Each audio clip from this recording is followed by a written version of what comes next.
नमस्कार। Super India news TV में आपका स्वागत है। मैं हूं राजेश आर्य।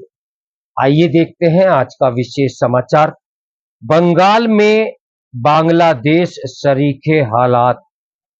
मुर्शिदाबाद हिंसा के पीछे के खौफनाक सच को अनदेखा करने से खतरा और अधिक बढ़ेगा। वक्फ संशोधन कानून के खिलाफ हाल में बंगाल के मुर्शिदाबाद जिले में भीषण हिंसा हुई। उपद्रवियों ने वहां के हिंदुओं को चुन चुनकर निशाना बनाया। सैकड़ों हिंदू परिवारों को अपनी जान बचाने के लिए बंगाल के दूसरे जिलों और पड़ोसी राज्य झारखंड में शरण लेनी पड़ी। डर का माहौल ऐसा है कि इनमें से अभी भी बहुत से लोग वापस मुर्शिदाबाद अपने घरों को नहीं लौटे हैं। उन्हें बंगाल सरकार और पुलिस पर भरोसा नहीं है। वे सीमा सुरक्षा बल की तैनाती की सूरत में ही वापसी के लिए तैयार हैं। मुर्शिदाबाद के वर्तमान हालात की चर्चा आज देश भर में हो रही है, लेकिन जल्द ही उसे भुला दिया जाएगा। अगर इस तरह की घटनाओं पर अंकुश नहीं लगाया गया तो कल बंगाल के अन्य जिलों जैसे मालदा, दिनाजपुर, वीरभूम, 24 परगना की भी ऐसी ही हालत होगी। बंगाल, बिहार, झारखंड हो या देश का कोई अन्य प्रदेश, हिंसा और दंगे की घटनाओं की थोड़े समय चर्चा कर हम सब मान लेते हैं कि हमने अपना कर्तव्य पूरा कर लिया।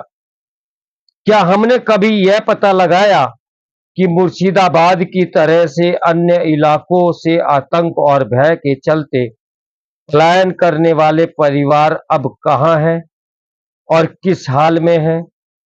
कितने फिर से वापस अपने घरों को लौटे? शायद ही कोई यह बात बता सके कि पिछले विधानसभा चुनाव के बाद हुई हिंसा के चलते जो लोग असम भागने को मजबूर हुए थे, वे वापस लौट पाए या नहीं। यह भी किसी से छिपा नहीं कि विस्थापित कश्मीरी हिंदू कश्मीर लौटने को तैयार नहीं है। सच तो यह है कि उत्पीड़न और आतंक से पलायन करने वाले न तो अफगानिस्तान लौट पाए, न पाकिस्तान, न बांग्लादेश, और भारत में भी जहां से वे पलायन को बाध्य हुए वहां लौटना नहीं चाहते, या ये कहिए कि चाहकर भी लौट नहीं पाते। मुर्शिदाबाद की घटना को केवल वक्फ कानून विरोधियों की हिंसा के रूप में देखने की भूल नहीं करनी चाहिए। वक्फ कानून का विरोध तो बहाना भर था। पूर्वोत्तर के राज्य सिक्किम, असम, अरुणाचल, नागालैंड, मणिपुर, मिजोरम, त्रिपुरा और मेघालय का प्रवेश द्वार चिकन नेक कहलाता है। वहां से चीन और बांग्लादेश की दूरी बहुत कम है। ऐसे में इन दिनों दोनों देशों की बढ़ती दोस्ती को नजरअंदाज करना देश की सुरक्षा को खतरे में डालना होगा। चिकन नेक के लिए ही भारत विभाजन के समय हिंदू बहुल खुलना जिले को तत्कालीन पूर्वी पाकिस्तान को देकर मुस्लिम कट्टर मुर्शिदाबाद लिया गया था।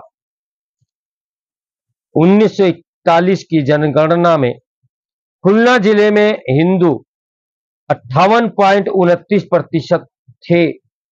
बांग्लादेश की जनगणना यह बता रही है कि 2022 में खुलना जिले में हिंदू जनसंख्या घटकर मात्र 20.76% ही रह गई। 2020 में नागरिकता संशोधन कानून का विरोध करते हुए शर्जील इमाम ने भी चिकन नेक काटने की बात कही थी। फिर भी हम सावधान नहीं हुए। ये किसी से छिपा नहीं कि बांग्लादेश से हिंदू लगातार पलायन कर रहे हैं। चिंता की बात यह है कि यही स्थिति बंगाल में भी कुछ जिलों में देखने को मिल रही है। बंगाल से हिंदू पलायन को रोजगार से जोड़कर देखने वाले ये कभी नहीं बताते कि आखिर रोजगार के अभाव में वहां से केवल हिंदू ही पलायन क्यों कर रहा है, मुस्लिम क्यों नहीं कर रहा है।